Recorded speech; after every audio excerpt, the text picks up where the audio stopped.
বাংলাদেশের তারকা পেসার মুস্তাফিজুর রহমানকে দলে ভেড়ালো পিএসএল ফ্র্যাঞ্চাইজির লাহোর কালান্দার্স। এর আগে ২ মৌসুমে লাহোরের হয়ে খেলা এই পেসারকে এবার সরাসরি চুক্তিতে দলে নিয়েছে ফ্র্যাঞ্চাইজিটি। আনুষ্ঠানিক বিবৃতিতে লাহোর কালান্দার্স জানিয়েছে, আমাদের বাংলাদেশি ভাই মুস্তাফিজুর রহমান, যাকে ২০১৬ এবং ২০১৮ সালে দলে নেওয়া হয়েছিল, এখন আমাদের সাথে সরাসরি চুক্তিবদ্ধ। অবশেষে পরিবারের মাঝে আবারও ফিরে এসেছেন। ফিজকে সরাসরি চুক্তিতে দলে ভেড়াতে লাহোর কালান্দার্স ব্যয় করেছে ৬,৪৪,০০,০০০ পাকিস্তানি রুপি, বাংলাদেশি মুদ্রায় যা ২,৮১,০০,০০০ টাকার বেশি।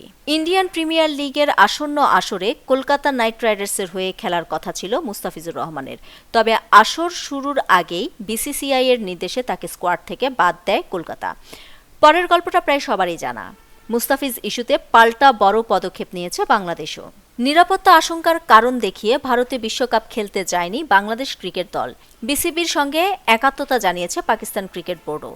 তারা বিশ্বকাপে অংশ নিলেও ভারতের বিপক্ষে হাই ভোল্টেজ ম্যাচটি বয়কটের কথা জানিয়েছে এরই মধ্যে।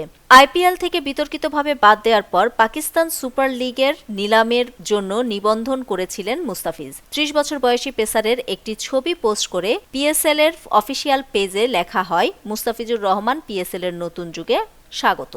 এর আগে পিএসএল-এ ২০১৮ সালে লাহোর কালান্দার্সের জার্সিতে ৫ ম্যাচে ৬.৪৩ ইকোনমি রেটে ৪ উইকেট নিয়েছিলেন বাঁহাতি এ পেসার। মুস্তাফিজের এমন পরিসংখ্যান ও সাম্প্রতিক ফর্ম মিলিয়ে তাকে পেতে কারাকারি পড়বে এমন ধারণা ছিল।